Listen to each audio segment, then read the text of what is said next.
നമസ്കാരം. Meet the എഡിറ്റേഴ്സിലേക്ക് സ്വാഗതം. പ്രമുഖ മാധ്യമപ്രവർത്തകൻ ശ്രീ ശശികുമാറാണ് ഇന്ന് മീറ്റ് ദി എഡിറ്റേഴ്സിലെ അതിഥി. സ്വാഗതം. ഏഷ്യാനെറ്റ് സ്ഥാപിച്ചു. അതിനുശേഷം അതിൻ്റെ ചുവട് പിടിച്ച് നിരവധി ടെലിവിഷൻ മാധ്യമങ്ങൾ ഇപ്പോൾ കേരളത്തിലായി. കേരളത്തിലെ മാധ്യമരംഗം അതിനേതെങ്കിലും രീതിയിലൊരു പുതിയ വഴി തുറക്കാനോ കാലത്തിനനുസരിച്ച് മാറാനോ കഴിഞ്ഞിട്ടുണ്ടോ? അതോ ഇനിയും പുതിയ ഉത്തരവാദിത്തങ്ങൾ ആവശ്യപ്പെടുന്നുണ്ടോ? കുറേ മാറ്റങ്ങളൊക്കെ ഉണ്ടായിട്ടുണ്ട് മാധ്യമങ്ങൾ കാരണം നമ്മൾ സ്വാഭാവികമായിട്ട് മനസ്സിലാക്കിക്കൊണ്ടിരുന്ന ചില കാര്യങ്ങൾ പത്രമാധ്യമം മുഖാന്തരം മാത്രം അറിയുന്ന കാര്യങ്ങളൊക്കെ മാറി. ഇപ്പോൾ ഇൻവെസ്റ്റിഗേറ്റീവ് ജേർണലിസം അല്ലെങ്കിൽ ഒരു വിഷയത്തെക്കുറിച്ച് വളരെ ഗാഢമായ ചർച്ച, അതിൻ്റെ പിന്നാലെ നമ്മൾ അത് ഇൻവെസ്റ്റിഗേറ്റീവായിട്ട് അത് തുടർന്നുകൊണ്ട് നോക്കിക്കൊണ്ടിരിക്കുക. എന്നാലും ഒരു ക്വാളിറ്റേറ്റീവ് ബ്രേക്ക് ഉണ്ടായിട്ടില്ല എന്നാണ് എൻ്റെ വിശ്വാസം. കാരണം അത് എന്താണെന്ന് മനസ്സിലാവുന്നില്ല. കാരണം കേരളം പോലെ വാർത്താമാധ്യമത്തിന് ഇത്ര ശക്തിയുള്ള ഒരു സമൂഹത്തിൽ പുതിയ മാധ്യമ തരംഗങ്ങൾ ഉണ്ടാക്കാൻ ഇവിടുത്തെ ചാനലുകൾക്ക് കഴിഞ്ഞിട്ടുണ്ടോ എന്ന് ചോദിച്ചാൽ ഇല്ല എന്ന് വേണം പറയാൻ. ഉള്ളടക്കം മാത്രമാണോ സ്വയം പുതുക്കൽ ആവശ്യപ്പെടുന്നത്? ഈ ഫോർമാറ്റ് എത്ര കാലം ഇന്ത്യൻ ടെലിവിഷൻ മീഡിയയെ സംബന്ധിച്ച് നിലനിൽക്കും? ഏത് ഫോർമാറ്റ്? ഇപ്പോൾ നിലവിൽ പോയിക്കൊണ്ടിരിക്കുന്ന മാധ്യമങ്ങൾ അനുവർത്തിച്ചുകൊണ്ടിരിക്കുന്ന അതെ, ഈ ഫോർമാറ്റിൻ്റെ ഒരു വിഡിത്തം നമുക്ക്, കാരണം ഏത് ചാനൽ എടുത്താലും അതേ ഫോർമാറ്റാണല്ലോ. ഒരു എഡിറ്റോറിയൽ സ്റ്റാൻസ് ഉണ്ട് ഒരു ചാനലിന്. നമ്മൾ എഡിറ്റോറിയൽ സ്റ്റാൻസ് എന്ന് വെച്ചാൽ പ്രോ CPM അല്ലെങ്കിൽ പ്രോ BJP അല്ലെങ്കിൽ പ്രോ കോൺഗ്രസ് എന്നല്ല, അതിനുപരി ഒരു ഇഷ്യൂസിനെ പറ്റിയുള്ള ഒരു വീക്ഷണം, അതിൻ്റെ ഒരു കൈകാര്യത്തെ, അതിൻ്റെ ട്രീറ്റ്മെൻറ്റിനെ കുറിച്ചുള്ള പ്രത്യേക ഒരു ഫോം അല്ലെങ്കിൽ അതൊന്നുമില്ല. അതുകൊണ്ട് you are getting more and more of the same. ഒരു 20 ചാനലുണ്ടെങ്കിലും 30 ചാനലുണ്ടെങ്കിലും ഒരേ വാർത്തയാണ് എല്ലാവരും പറയുന്നതെങ്കിൽ ഒരു ചാനൽ പോരെ എന്നുള്ളതാണ് ചോദ്യം. മാർക്കറ്റിൻ്റെ സമ്മർദ്ദത്തിൻ്റെ പുറത്ത് നിർബന്ധിതമാകുന്നതാണോ, അതോ ഇതിലെല്ലാം പ്രവർത്തിക്കുന്ന ജേർണലിസ്റ്റുകൾക്ക് കാലാനുസൃതമായി നമ്മൾ മാറണം, അങ്ങനെ മാറിയാലും നമുക്ക് ടാമിൽ നിൽക്കാൻ കഴിയും, പരസ്യം കിട്ടും എന്നുള്ള രീതിയിലും ഒരു പരീക്ഷണത്തിന് ഒരുങ്ങാനുള്ള കഴിവില്ലായ്മയാണോ? കഴിവില്ലായ്മ അല്ല, ഒരിക്കലും അല്ല. കാരണം ഇതേ ജേർണലിസ്റ്റിനോട് നമ്മൾ നേരിട്ട് സംസാരിക്കുമ്പോൾ അവർക്ക് ഇതിനെപ്പറ്റി നല്ല വിവരമുണ്ട്, ഇതിനെപ്പറ്റി നല്ല ചർച്ചയും നടക്കും. പക്ഷേ നമ്മൾ ഈ സ്റ്റുഡിയോയിൽ വന്ന് സംസാരിക്കുമ്പോൾ അതൊന്നുമല്ല സംഭവിക്കുന്നത്, വേറെ എന്തൊക്കെയാണ് നടക്കുന്നത്. ഈ പറഞ്ഞ പോലെ എനിക്ക് തോന്നുന്നത് ഈ റേറ്റിംഗ്സ് മൈൻഡ് സെറ്റ് എന്ന് പറയും. നമ്മളൊരു ഈ അല്ലെങ്കിൽ ടാം ആണെങ്കിലും ഏതെങ്കിലും റേറ്റിംഗ്സിൻ്റെ ഒരു മനസ്ഥിതി, അതിൻ്റെ ഒരു ആധിപത്യം, ഈ റേറ്റിംഗ്സിൻ്റെ ഒരു ടിറനി തന്നെ നടക്കുന്നുണ്ട്. അപ്പോൾ ഈ റേറ്റിംഗ് പോയിൻറ്റ്സിലേക്ക് നമുക്ക് കടന്നു വരണമെങ്കിൽ, അഡ്വർടൈസേഴ്സ് നമ്മുടെ അടുക്ക വരണമെങ്കിൽ ഇതൊക്കെയാണ് വേണ്ടത് എന്ന് ഒരു തെറ്റിദ്ധാരണയോ ഒരു ധാരണയുണ്ട് നമ്മൾ. അപ്പോൾ അത് പ്രകാരമാണ് നമ്മൾ ഇത് നടത്തിക്കൊണ്ട് പോകുന്നത്. ഇതേ മാധ്യമ പ്രവർത്തകരോട് നമ്മൾ പുറത്ത് ക്ലബിലൊക്കെ ഇരുന്ന് സംസാരിക്കുകയാണെങ്കിൽ വളരെ വളരെ ഇൻട്രസ്റ്റിംഗ് ആയിട്ടുള്ള ഇൻഫർമേഷനും ചർച്ചകളും നടക്കും. അത് എനിക്ക് പലപ്പോഴും അതൊക്കെ ടെലികാസ്റ്റ് ചെയ്യണമെങ്കിലും വളരെ ഭംഗിയായിട്ടുള്ള ചില ചർച്ചകൾ നടക്കും. പക്ഷേ ഇത് വരുമ്പോൾ ഇതൊരു റേറ്റിംഗ്സിൻ്റെ ആയിരിക്കണം എന്ന് തോന്നുന്നു. കേരളത്തിലെ മാധ്യമങ്ങളെ അപേക്ഷിച്ച് പരസ്യ വരുമാനം മാത്രമാണല്ലോ ദൃശ്യമാധ്യമങ്ങളുടെ ഒരു നിലനിൽപ്പിൻ്റെ ആധാരം. ഈ റേറ്റിംഗിൻ്റെ കാര്യങ്ങൾ ഇപ്പോൾ സംസാരിച്ചല്ലോ, റേറ്റിംഗിൻ്റെ അടിസ്ഥാനത്തിൽ മാത്രം ആലോചിക്കുമ്പോൾ പരസ്യമാണ് മുന്നിൽ കാണുന്നുണ്ടാവുക. ഇനി വരുമാന സ്രോതസ്സുകളെ ആശ്രയിക്കുന്ന കാര്യത്തിൽ മറിച്ച് എന്തെങ്കിലും ഒരു മാറ്റം അത് ആവശ്യപ്പെടുന്നുണ്ടോ? പ്രിന്റ്, ടെലിവിഷൻ, റേഡിയോ എന്ന് മാറ്റി നിർത്തിയ മാധ്യമങ്ങൾക്ക് ഇനി പ്രസക്തി ഇല്ല എന്നുള്ളതാണ് സത്യം. എല്ലാം കൺവേർജ്ഡ് ആയിട്ട് ഒരു കൺവേർജൻ്റ് മീഡിയയാണ് വരുന്നത്. അതാണ് നമ്മൾ ഡിജിറ്റൽ മീഡിയ എന്ന് പറയുന്നത്. അപ്പോൾ അതിൽ ഈ പറഞ്ഞ ടെലിവിഷൻ്റെ അംശം ഉണ്ടാവും, റേഡിയോൻ്റെ കേൾവി ഉള്ളൊരു പോഡ്കാസ്റ്റിംഗ് ഉണ്ടാവും, കാണാനുണ്ടാവും, വായിക്കാനുള്ളതുണ്ടാവും, സങ്കല്പിക്കാനുള്ളതുണ്ടാവും, അങ്ങനെ പലതും ഉണ്ടാവും. അങ്ങനെ വരുന്ന ഡിജിറ്റൽ മീഡിയയിൽ അഡ്വർടൈസർ അല്ല പ്രാധാന്യം ഉള്ളത്, സബ്സ്ക്രൈബറാണ്. അതിനാണ് പേ വാൾസ് എന്ന് പറയുന്നത്. അതാണെന്നുള്ളത് വളരെ വ്യക്തമാണ്. എണ്ണം കുറഞ്ഞ പ്രേക്ഷകർ മാത്രമുള്ള പ്രാദേശിക ഭാഷകൾക്ക് ഇത്തരത്തിൽ ഇതര വഴികൾ തേടാൻ, പരസ്യ വരുമാനത്തിന് ഇതര വഴികൾ തേടാനുള്ള സാധ്യതകൾ അത്ര ശുഭപ്രതീക്ഷ നൽകുന്നുണ്ടോ? പിന്നെ അല്ലാതെ, കാരണം എണ്ണം കുറഞ്ഞാലും ഇപ്പോൾ ഒന്നാമത് ഈ മാസ് മീഡിയ എന്ന് പറയുന്നതിൽ ഇനി പ്രസക്തിയില്ല. മാസ് മീഡിയ എന്ന് പറയുന്നത് ഇല്ല ഇനി. ഇപ്പോൾ സെഗ്മെൻറ്റഡ് മീഡിയ ആണ്, ബ്രോഡ്കാസ്റ്റിംഗ് ഇല്ല, നാരോ കാസ്റ്റിംഗ് ആണ് എന്നും നമ്മൾ പറയുന്നുണ്ടല്ലോ. അതുകൊണ്ട് നമുക്ക് എണ്ണമല്ല പ്രാധാന്യം. എണ്ണം പ്രാധാന്യമാണെങ്കിൽ ഇവിടുത്തെ ഏറ്റവും വലിയ മാധ്യമ പ്രസ്ഥാനം ദൂരദർശൻ തന്നെയായിരിക്കണം. കാരണം ദൂരദർശനെ അതിലെ കൂടുതൽ ആൾക്കാർ ആരും കാണുന്നില്ല, അവരുടെ റീച്ച് ആർക്കും ഇല്ല. എന്നാൽ അവർക്കാണോ അഡ്വർടൈസ്മെൻറ്റ് വരുന്നത്? അല്ലല്ലോ.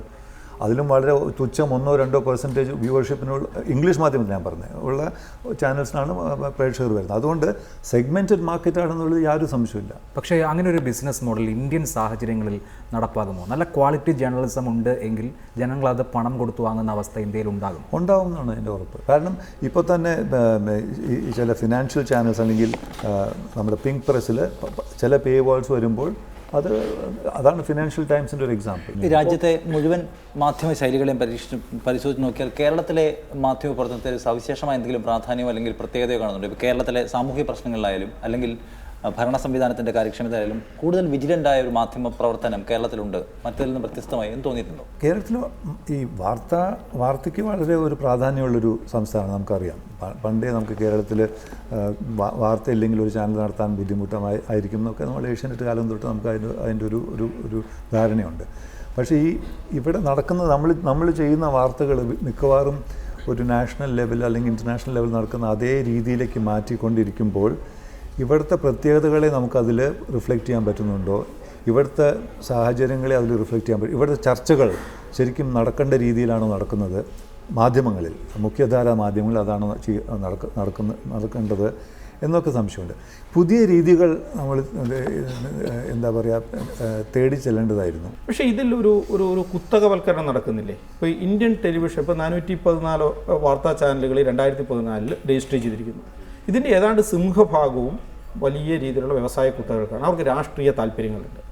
മലയാളത്തിലും ഈ പറയുന്ന പ്രധാന പത്രങ്ങളുടെ ഈ ചാനൽ തുടങ്ങിയ പത്രങ്ങൾക്കെല്ലാം തന്നെ കൃത്യമായ രാഷ്ട്രീയ താല്പര്യങ്ങളുണ്ട്. നമുക്ക് പ്രകടമാണ്, രാഷ്ട്രീയ പ്രവർത്തനത്തിൽ ഏർപ്പെടുന്നതാണ്. അങ്ങനെ വരുമ്പോൾ ഈ സ്വതന്ത്ര മാധ്യമം എന്ന് പറയുന്ന കാഴ്ചപ്പാട് എങ്ങനെ എത്രത്തോളം മുന്നോട്ട് ഇന്ത്യയിലാണെങ്കിലും കേരളത്തിലാണെങ്കിലും പോകും?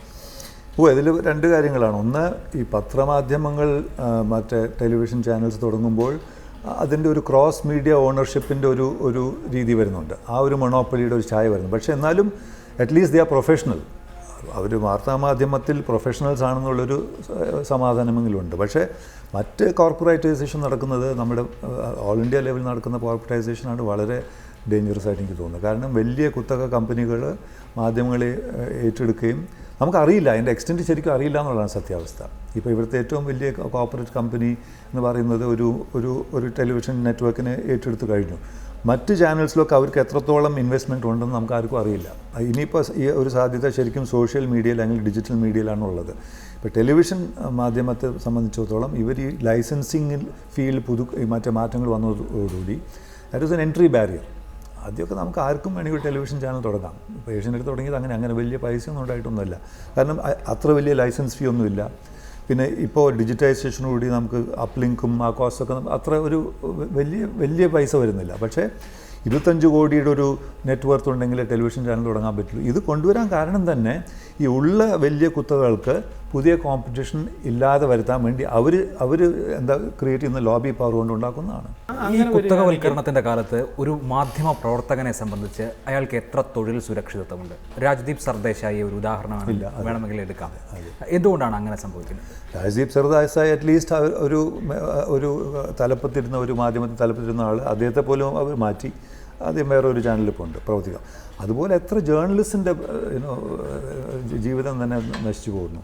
മാത്രമല്ല ഇപ്പോഴത്തെ സാഹചര്യത്തിൽ ഈ വർക്കിംഗ് ജേർണലിസ്റ്റ് എന്ന് പറയുന്ന ഒരു കോൺസെപ്റ്റ് ഇല്ലല്ലോ. വർക്കിംഗ് ജേർണലിസ്റ്റ് യൂണിയൻസ് ഇല്ല, അവരുടെ ഓർഗനൈസ്ഡ് സ്ട്രെങ്ത്തിനുള്ള ഒരു ഫോറം ഇല്ല. അപ്പോൾ അങ്ങനെയുള്ള അപ്പോൾ ജേർണലിസം അല്ല ഇത്. ഈ ജേർണലിസം നമ്മൾ പലപ്പോഴും മാധ്യമങ്ങളുടെ വിജയത്തെ ജേർണലിസത്തിൻ്റെ വിജയം കാണുന്ന ഒരു തെറ്റിദ്ധാരണയുണ്ട്. മാധ്യമങ്ങൾ കൂടുതൽ പ്രസക്തി നേടുന്തോറും ജേർണലിസം കുറഞ്ഞു വരികയാണ് എന്നുള്ളതാണ് സത്യാവസ്ഥ. ഇപ്പോൾ മാധ്യമ മുതലാളിമാർ മാത്രമല്ല, നീര റേഡിയോ ടേപ്പുമായി ബന്ധപ്പെട്ട് മാധ്യമ പ്രവർത്തകർക്ക് കൂടി ഈ വ്യവസായികളുമായി രാഷ്ട്രീയക്കാരും മാധ്യമ ഉടമസ്ഥരും ചേർന്നുള്ള ആ കള്ളക്കളിയിൽ പങ്കിടുന്നത് വിശ്വാസം നഷ്ടപ്പെട്ടിരിക്കുന്നു. അതായത് പണ്ടത്തെ നമ്മുടെ ഒരു സങ്കല്പം, നമ്മൾ കുറച്ച് പേര് ജേർണലിസ്റ്റ് ഇരുന്ന് വാർത്ത ശേഖരിച്ച് പൊതുസമൂഹത്തിലേക്ക് അത് നൽകുന്നു, അത് അവർ കൺസ്യൂം ചെയ്യുന്നു, വായിക്കുന്നു എന്നുള്ള ആ ഒരു രീതി തന്നെ മാറിയിരിക്കുന്നു. അപ്പോൾ അവരും ജേർണലിസ്റ്റാണ് എല്ലാം. അതുകൊണ്ടാണ് നമ്മൾ ഈ സിറ്റിസൺ ജേർണലിസം എന്നൊക്കെ പറയാൻ കാരണം തന്നെ. ആദ്യം നമ്മൾ യൂസർ ഫ്രണ്ട്ലി കോണ്ടൻറ്റ് എന്ന് പറഞ്ഞു, ഇപ്പോൾ നമ്മൾ യൂസർ ജനറേറ്റഡ് കോണ്ടൻറ്റ് എന്ന് പറയുന്നത് മാറിക്കഴിഞ്ഞു. അപ്പോൾ യൂസർ ജനറേറ്റഡ് കോണ്ടൻറ്റാണ്. അപ്പോൾ അതുകൊണ്ട് ഇപ്പോൾ ഇപ്പോൾ ഒരു ന്യൂസ് പേപ്പറിൽ നമുക്ക് സാധാരണ ഒരു സയൻസ് കോറസ്പോണ്ടൻ്റ് ഉണ്ടാവും. ഇപ്പോൾ നമുക്ക് അതിൻ്റെ ആവശ്യമില്ല. കാരണം നമ്മൾ ഒരു ഡിജിറ്റൽ മീഡിയ ആണെങ്കിൽ ഉള്ള സയൻറ്റിസ്റ്റൊക്കെ നമ്മുടെ കോറസ്പോണ്ടാണ്. ഇത് അങ്ങ് സോഷ്യൽ മീഡിയയിലേക്ക് എടുത്തിട്ടാൽ അവരൊക്കെ ഇതിനെപ്പറ്റി അഭിപ്രായം പറയുകയും അതിനെ കോമൻറ്റ് ചെയ്യും. ആ ഒരു വിഷയത്തെ അവർ വികസിപ്പിച്ച് they are making it finer and finer. അതുകൊണ്ട് ഒരു പൊതുസമൂഹത്തിൻ്റെ പാർട്ടിസിപ്പേഷൻ കൊണ്ട് നമുക്കൊരു കാര്യത്തെപ്പറ്റിയുള്ള അതിൻ്റെ ജ്ഞാനം, അതിനെപ്പറ്റിയുള്ള പല മേഖലകളിലുള്ള അതിനെപ്പറ്റിയുള്ള എല്ലാ വിവരങ്ങളും നമുക്ക് കൂടുതൽ ഭംഗിയായിട്ടും കൂടുതൽ എക്സ്പേർട്ട് നോളജുമായിട്ട് അറിയാൻ പറ്റും. 1.25 നൂറ്റാണ്ടോളം എക്സ്പീരിയൻസ് ഉണ്ടല്ലോ, അനുഭവ പരിചയമുള്ള അച്ചടി മാധ്യമങ്ങൾ, പത്രങ്ങൾ. സ്വാതന്ത്ര്യ സമരം പോലെ നിരവധി, ഒന്നാം സ്ഥാനത്ത് സ്വാതന്ത്ര്യ സമരം തന്നെയായിരിക്കും, നിരവധി സാമൂഹ്യ മുന്നേറ്റങ്ങളുടെ ളിലൂടെ പക്വതപ്പെട്ട ഒരു അച്ചടി മാധ്യമ ചരിത്രമാണല്ലോ നമുക്കുള്ളത്. ദൃശ്യമാധ്യമങ്ങൾക്ക് 20 വർഷമേ ആയിട്ടുള്ളൂ. അപ്പോഴും നമ്മൾ ഇതിൻ്റെ ഭാവിയെക്കുറിച്ചുള്ള പാകപ്പെടാനുള്ള ഒരു സാധ്യതകൾക്ക് ഇനി എന്തെങ്കിലും സാമൂഹ്യ അനുഭവം ആവശ്യപ്പെടുന്നുണ്ടോ? അങ്ങനെയുള്ള വല്ല സാധ്യത നിലവിലുണ്ടോ? അല്ല, പക്ഷേ സാഹചര്യം തന്നെ മാറിയല്ലോ. ഈ പത്രമാധ്യമങ്ങൾ ഈ പറഞ്ഞ പോലെ ഫ്രീഡം സ്ട്രഗിളിൽ കൂടെ അതിൻ്റെ ഒരു ഭാഗമായിരുന്നു. അങ്ങനെ വന്ന ഒരു 200 കൊല്ലത്തെ ഒരു ട്രഡീഷനുണ്ട്. പക്ഷേ ടെലിവിഷൻ വരുന്നതും അതിനുശേഷം മറ്റ് പുതിയ മാധ്യമങ്ങളൊക്കെ വരുമ്പോൾ നമ്മൾ ഒരു ഇൻഡസ്ട്രിയൽ സൊസൈറ്റിയിൽ നിന്ന് ഇൻഫർമേഷൻ സൊസൈറ്റിയിലേക്ക് മാറിക്കഴിഞ്ഞു. അതുകൊണ്ട് ഈ ടെക്നോളജി ചേഞ്ച് ഒരുപാട് റാപ്പിഡാണ്, പണ്ടത്തെ പോലെയല്ല. ഇപ്പോൾ ഓരോ മാസം കൂടുമ്പോൾ പുതിയ മൊബൈൽ ഫോൺ വരുന്നില്ലേ, അതിൽ പുതിയ സംഭവങ്ങൾ വരുന്നു. അപ്പോൾ മൊബൈൽ ഫോൺ തന്നെ നമ്മൾ 3 മാസം മാറ്റിക്കൊണ്ടിരുന്നെങ്കിൽ if you don't change your mobile phone every 3 months you are outdated. അപ്പോൾ അങ്ങനെ വരുന്ന സാഹചര്യത്തിൽ നമുക്ക് ആ ഒരു മോഡലിൽ പ്രസക്തിയില്ല. അതുകൊണ്ട് you have to keep changing.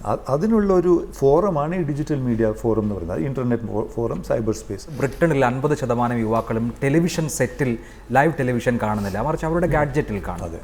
അതേമാതിരിയുള്ള ഒരു അവസ്ഥ ഇന്ത്യയിൽ വരും എന്ന് തോന്നുന്നുണ്ട്. വന്നു കഴിഞ്ഞു എന്നാണ് എൻ്റെ അഭിപ്രായം. കാരണം എൻ്റെ കോളേജിൽ മാധ്യമങ്ങൾ മാറിയിട്ടുണ്ടോ? ഇല്ല, മാധ്യമങ്ങൾ മാറുന്നില്ല. ഇപ്പോൾ എൻ്റെ കോളേജിൽ ഇപ്പോൾ 200 പോസ്റ്റ് ഗ്രാജുവേറ്റ് സ്റ്റുഡൻസ് ഉണ്ട്. അതിൽ 5-10 സ്റ്റുഡൻസാണ് ഈ പത്രം എന്ന് പറയുന്ന സാധനം ശരിക്കും കയ്യിൽ പിടിച്ച് വായിക്കുന്നത്. മറ്റതൊക്കെ സ്മാർട്ട് ഫോണിലാണ് അവർ കാണുന്നത്, മിക്കവാറും സ്മാർട്ട് ഫോൺ. ഇപ്പോൾ നമ്മുടെ ഈ ഡെസ്ക്ടോപ്പും ഐപാഡൊക്കെ അതുപോലും വളരെ പഴഞ്ചന് സംവിധാനങ്ങളായി മാറി. ജേർണലിസത്തിൻ്റെ പ്രതിബദ്ധത അതാരോടാണ്? ഇന്ത്യ പോലൊരു രാജ്യത്ത് ഇപ്പോൾ ഈ മൊബൈൽ ഫോൺ ഉപയോഗിക്കാത്ത ഒരുപാട് ജനങ്ങളുണ്ടല്ലോ, അതല്ലെങ്കിൽ ഇപ്പോഴും റേഡിയോ കേട്ട് വിവരങ്ങൾ അറിയുന്നവരുണ്ടല്ലോ ഇന്ത്യയിൽ. പ്രതിബദ്ധത എന്ന് പറയുമ്പോൾ ഈ വേറൊരു തെറ്റിദ്ധാരണ, നമുക്ക് ഈ ജനങ്ങൾ, ഈ പാവങ്ങളുടെ കാര്യങ്ങളെ കുറിച്ചാണ് എപ്പോഴും നമ്മൾ ന്യൂസ് എന്നൊന്നും ഞാൻ വിശ്വസിക്കുന്നത്. കാരണം അതിനൊരു പബ്ലിക് ബ്രോഡ്കാസ്റ്റ് ടെലിവിഷന് ആ ഒരു ഉത്തരവാദിത്വമുണ്ട്. നമ്മൾ ചെയ്യേണ്ടത് നമ്മുടെ കൺസ്റ്റിറ്റ്യുവൻസിക്ക് നമ്മൾ വാർത്തകൾ കൊടുക്കുന്നുണ്ടോ എന്ന് നോക്കാം. ഇപ്പോൾ ലേറ്റസ്റ്റ് നമ്മൾ മറ്റു കാര്യങ്ങളൊക്കെ നമ്മൾ പറയാൻ കൊള്ളാമെങ്കിലും സത്യാവസ്ഥ എന്താണെന്ന് വെച്ചാൽ ഏത് മാധ്യമത്തിൻ്റെ ഒരു കൺസ്റ്റിറ്റ്യുവൻസി എന്ന് പറയുന്നത് മിഡിൽ ക്ലാസ്സാണ്, അല്ലാണ്ട് പാവപ്പെട്ടവരല്ല, അല്ല മാധ്യമം കൺസ്യൂം ചെയ്യാൻ പറ്റാത്തവരല്ല. പക്ഷേ അവരുടെ പ്രശ്നങ്ങളെ നമ്മൾ കാരണം മിഡിൽ ക്ലാസ് ആണ് ഒരു സൊസൈറ്റിയുടെ ഒപ്പീനിയൻ മേക്കേഴ്സ്. അവർ മുഖാന്തരമാണ് ഒപ്പീനിയൻ ചേഞ്ചസ് ഉണ്ടാകുന്നത്, പോളിസി ചേഞ്ചസ് ഉണ്ടാകുന്നത്. അപ്പോൾ അവരുടെ മനസ്ഥിതി, അവരുടെ ഭാവനകളെ നമ്മൾ മാറ്റാൻ പറ്റുമോ നോക്കുക, അല്ലെങ്കിൽ അത് വേണ്ട രീതിയിൽ അവരെ ഇൻഫോംഡ് ആക്കുക എന്നുള്ളതാണ് സത്യാവസ്ഥ. അതുകൊണ്ട് അതിലൊന്നും നമുക്ക് ഒരു ആശയക്കുഴപ്പം വേണമെന്ന് എനിക്ക് തോന്നുന്നില്ല. അല്ലാണ്ട് നമ്മൾ എല്ലാ ദിവസവും 2 മണിക്കൂർ പാവങ്ങളെപ്പറ്റി പ്രോഗ്രാം ചെയ്യണം എന്നുള്ളൊരു വാദത്തിലൊന്നും എനിക്ക് യോജിപ്പില്ല. കാരണം ആ കൺസ്റ്റിറ്റ്യുവൻസി അല്ല അങ്ങനെ നമ്മൾ ചെയ്താൽ അത് ആൾക്കാർ നമ്മൾ കാണില്ല. അതുകൊണ്ട് you have to show programmes which is your constituencies. പക്ഷേ ആ കൺസ്റ്റിറ്റ്യുവൻസിയെ കോൺഷ്യൻറ്റൈസ് ചെയ്യേണ്ട ഉത്തരവാദിത്വം നമുക്കുണ്ട്. വർഗീയത വലിയ പ്രധാനപ്പെട്ട ഒരു പ്രശ്നമായിട്ട് വർഗീയത രാജ്യത്ത് ഉയർന്നു നിൽക്കുന്ന പ്രത്യേക സാഹചര്യമാണിത്. അപ്പം തന്നെ സർക്കാരുകൾ വളരെ ഫാസിസ്റ്റ് സമീപനം സ്വീകരിക്കുന്ന വിമർശനം വലിയ തോതിൽ ഉണ്ട് താനും. ഇതിനോടൊക്കെ കേരളത്തിലെ അല്ലെങ്കിൽ ഇന്ത്യയിലെ തന്നെ പൊതുവായ മാധ്യമങ്ങളുടെ സമീപനം എന്താണ്? അതിന് ആശ്വാസകരമായിട്ടുള്ള ഏതെങ്കിലും തുരുത്തുകളുണ്ടോ? അതോ ഈ അമിത ദേശീയതയ്ക്കൊക്കെ വഴിപ്പെട്ട് മാധ്യമങ്ങൾ ഇതിനെല്ലാം കുടപിടിക്കുന്ന നിർഭാഗ്യകരമായ സാഹചര്യമുണ്ടോ? കുടപിടിക്കുക മാത്രമല്ല, ചിലപ്പോൾ മറ്റേ ഈ ഫാഷിസ്റ്റ് പൊളിറ്റിക്കൽ ഫോഴ്സസിനെക്കാട്ടിലും അപകടകരമായിട്ടാണ് ചില മാധ്യമങ്ങൾ പ്രവർത്തിക്കുന്നത്.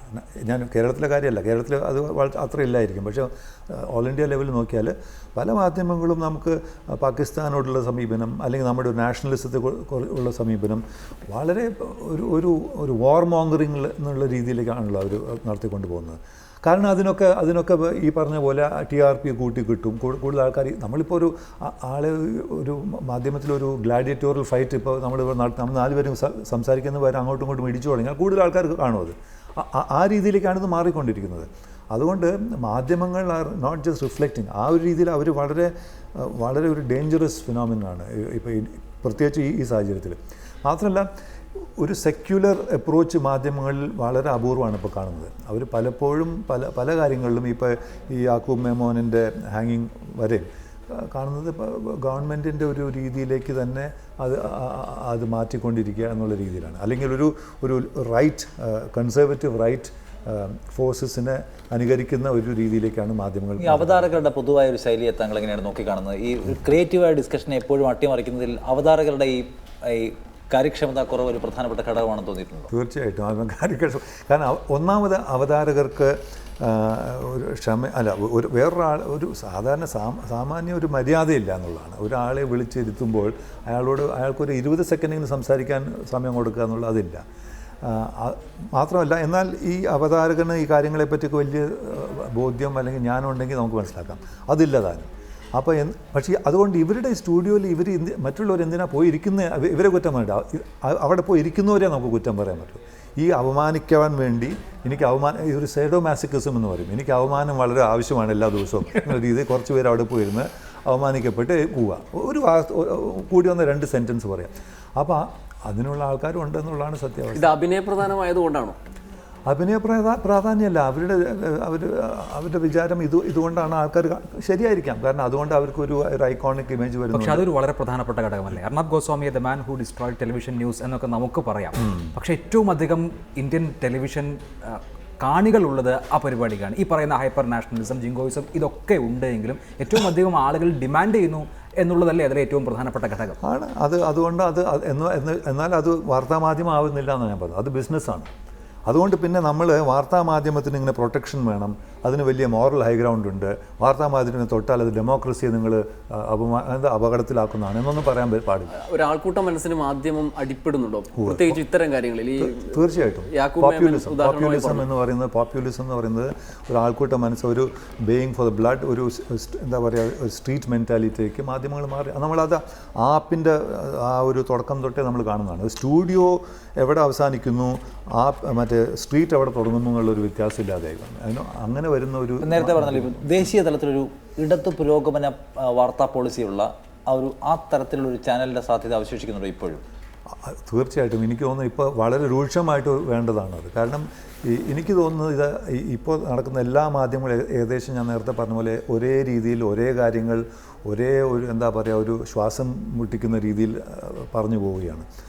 എന്നാൽ വളരെ ഗാധമായിട്ട് ചിന്തിക്കേണ്ട കാര്യങ്ങൾ ഇത്തിരി കൂടി റിഫ്ലക്റ്റീവായിട്ട് ഇത്തിരി കൂടി ഒരു സ്റ്റെപ്പ് ബാക്ക് എടുത്തിട്ടുള്ളൊരു മാധ്യമം വരികയാണെങ്കിൽ അതിന് തീർച്ചയായിട്ടും ഈ നാട്ടിലുള്ളവരൊന്നും വിഡ്ഢികളാണെന്ന് എനിക്ക് വിശ്വാസമില്ല.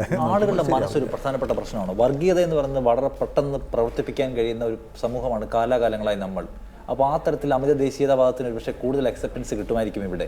അതുകൊണ്ട് അത്തരം മത്സരങ്ങളെല്ലാം അത്തരം വാർത്താ പോളിസി സ്വീകരിക്കുന്ന മാധ്യമ സ്ഥാപനങ്ങൾ കൂടുതൽ സ്വീകാര്യത ലഭിക്കുന്നുണ്ട്. അപ്പോൾ ആളുകളുടെ ഒരു പൊതുബോധത്തിൻ്റെ പ്രശ്നം, മനസ്സ്, അതാണോ ഈ പോളിസിയെ നിശ്ചയിക്കുന്ന ഒരു പ്രധാനപ്പെട്ട ഘടകം? മറിച്ചു വന്നാൽ രക്ഷപ്പെടാൻ പാടാണെന്ന്. അല്ല, ആളുകൾ അതിപ്പോൾ ഇവിടെയാണെങ്കിലും എവിടെയാണെങ്കിലും ആളുകൾക്ക് അത്ര വലിയ വ്യത്യാസമൊന്നുമില്ല. അപ്പോൾ ഫാഷിസം ഇവിടെയൊന്നും അല്ലല്ലോ വന്നത്, ജർമ്മനിയല്ലേ വന്നത്. അത് വലിയൊരു വളരെ മെച്യൂർഡ് ആൾക്കാരില്ല അവിടെ. അതുകൊണ്ട് ഇവിടെ ഫാഷിസം വരാൻ വളരെ വിഷമാണെന്ന് എൻ്റെ സത്യാവസ്ഥ. ഇവിടുത്തെ ആൾക്കാർക്ക് ആ ഒരു കോമൺ സെൻസ് ഉണ്ട്, അവരങ്ങനെ ഒരു വിട്ടുകൊടുക്കുകയൊന്നുമില്ല. അതുകൊണ്ട് ലിറ്ററസി അല്ല ഇതിൻ്റെ ഒരു പ്രശ്നം, അല്ലെങ്കിൽ ആൾക്കാരുടെ ഒരു മെച്യൂരിറ്റി, ഒരു പൊളിറ്റിക്കൽ മെച്യൂരിറ്റി ഇവിടെ ഉണ്ടെന്നാണ് എൻ്റെ വിശ്വാസം. പക്ഷേ മാധ്യമങ്ങളുടെ ഉത്തരവാദിത്തം ജനങ്ങൾക്ക് അവർക്ക് വേണ്ടത് കൊടുക്കുക ഉള്ളതല്ല. അപ്പോൾ പണ്ടൊരു അമേരിക്കൻ നെറ്റ്വർക്കിൻ്റെ വൈസ് പ്രസിഡന്റ് പറയാറുണ്ട്, giving the people what they want is A dope peddlers argument എന്ന് പറയാറുണ്ട്. അതായത് മയക്കുമരുന്ന് വിൽക്കുന്ന ആളുടെ ഒരു ആർഗ്യുമെൻറ്റാണത്. ജനങ്ങൾക്ക് അവർക്ക് ആവശ്യമുള്ളത്, ജനങ്ങൾക്ക് മയക്കുമരുന്നാണ് വേണമെങ്കിൽ നമ്മൾ മയക്കുമരുന്ന് കൊടുക്കുക. പ്രണോയ് റോയ് ഒരിക്കൽ പറഞ്ഞു, ക്വാളിറ്റി അനുസരിച്ച് വേണം അഡ്വർടൈസേഴ്സ് പണം മുടക്കാൻ, അതല്ലാതെ ടെലിവിഷൻ റേറ്റിംഗ് പോയിന്റിൻ്റെ അടിസ്ഥാനത്തിൽ മാത്രമാകരുത്, അത് അഡ്വർടൈസേഴ്സാണ് തീരുമാനിക്കേണ്ടത് എന്ന് പറഞ്ഞു. ഇനി ഇവിടെ ഒരു ബദൽ മാധ്യമം ഉണ്ടാവുകയാണെങ്കിൽ അവർ ക്വാളിറ്റി കണ്ടന്റ് പ്രൊവൈഡ് ചെയ്താൽ ആ മാധ്യമത്തിന് സർവൈവ് ചെയ്യാനുള്ള സാഹചര്യം ഇവിടെ ഉണ്ടോ? വിഷമമാണ്. കാരണം നമ്മൾ ഈ സർവൈവ് ചെയ്യുമെന്ന് പറയുമ്പോൾ ഒരു അഡ്വർടൈസ്ഡ് സപ്പോർട്ട് ഇല്ലെങ്കിൽ മാധ്യമങ്ങൾ നടക്കാൻ പറ്റാത്ത ആ ഒരു മോഡലാണെങ്കിൽ, അഡ്വർടൈസർ ഡ്രിവൻ മോഡലാണെങ്കിൽ വിഷമമാണ്. പക്ഷേ സബ്സ്ക്രൈബേഴ്സ് സപ്പോർട്ട് ചെയ്യുന്ന ഒരു മാധ്യമമാണെങ്കിൽ അതിന് സാധ്യതയുണ്ടെന്നാണ് എൻ്റെ അഭിപ്രായം. വർഗീയത, ഇപ്പോൾ ബാൽ താക്കറേക്ക് പത്രം ഉണ്ടായിരുന്നു, അതിലൂടെ അദ്ദേഹം അന്യമത വിദ്വേഷം ഒരു മറയും കൂടാതെ പ്രചരിപ്പിച്ചു. ഗുജറാത്ത് കലാപത്തിന് ശേഷം എഡിറ്റേഴ്സ് ഗിൽഡ് ഈ മാധ്യമങ്ങളുടെ വർഗീയ പക്ഷപാതിത്വം കണ്ടെത്തി. എന്തുകൊണ്ട് ഈ മതാധിപത്യം, വർഗീയത, മതാധിപത്യം മാത്രമല്ല അന്യമത വിദ്വേഷത്തിൻ്റെ ആധിപത്യം, അതിന് മീഡിയയും മാധ്യമ സ്ഥാപനങ്ങളും അതിലെ മാധ്യമ പ്രവർത്തകരും വഴിപ്പെട്ടു പോകുന്നു? വഴിപ്പെട്ടു പോകുന്നതല്ല, they become part of the problem. മാധ്യമങ്ങൾ are part of the problem, they are not part of the solution എന്നുള്ളതാണ് അതിൻ്റെ ഒരു സത്യാവസ്ഥ. അതാണ് പ്രശ്നം. പക്ഷേ അതുകൊണ്ട് അവർക്ക് അഡ്വർടൈസ്മെൻറ്റ് കുറയുന്നില്ല, അതുകൊണ്ട് കൂടുതൽ അഡ്വർടൈസ്മെൻറ്റ് കിട്ടുന്നുണ്ടാവും. അല്ലെങ്കിൽ ഇപ്പോൾ അഡ്വർടൈസ്മെൻറ്റ് പൊതുവെ ഒരു സ്ക്വീസ് ഉള്ളപ്പോൾ ഈ എക്സ്പെരിമെൻറ്റ് ചെയ്യാൻ അവർക്ക് ധൈര്യമില്ല. ഏഷ്യാനെറ്റ് തുടങ്ങുമ്പോൾ ഉണ്ടായിരുന്ന ഒരു സ്വപ്നം നമുക്കൊക്കെ അറിയാൻ, ആ സമയത്ത് നമ്മൾ അറിഞ്ഞു വന്നത് ഒരു നവഭാവുകത്വം തന്നെ മാസ് മീഡിയയിലൂടെ നൽകാം എന്നുള്ളതാണല്ലോ. പിന്നീട് ഒരുപാട് കാലമായി ഈ കാലഘട്ടത്തിൽ റിയാലിറ്റി ഷോകൾ വന്നു. ഞാൻ ഉദ്ദേശിക്കുന്നത് ന്യൂസ് എന്നുള്ള നിലയ്ക്കപ്പുറത്ത് വാർത്ത അതിൻ്റെ ഭാവുകത്വം വേറൊന്ന് നിർമ്മിച്ചു, റിയാലിറ്റി ഷോ വന്നു, പലതരത്തിലുള്ള മാറ്റങ്ങൾ ഉണ്ടായിട്ടുണ്ട്. സാർ എങ്ങനെയാണ് ഇതിനെ നോക്കിക്കാണുന്നത്, ഈ തരത്തിലുള്ള മാറ്റത്തെ? അന്ന് ഉദ്ദേശിച്ച രീതിയിൽ ആകെ ചാനലുകൾ പോകുന്നുണ്ടോ?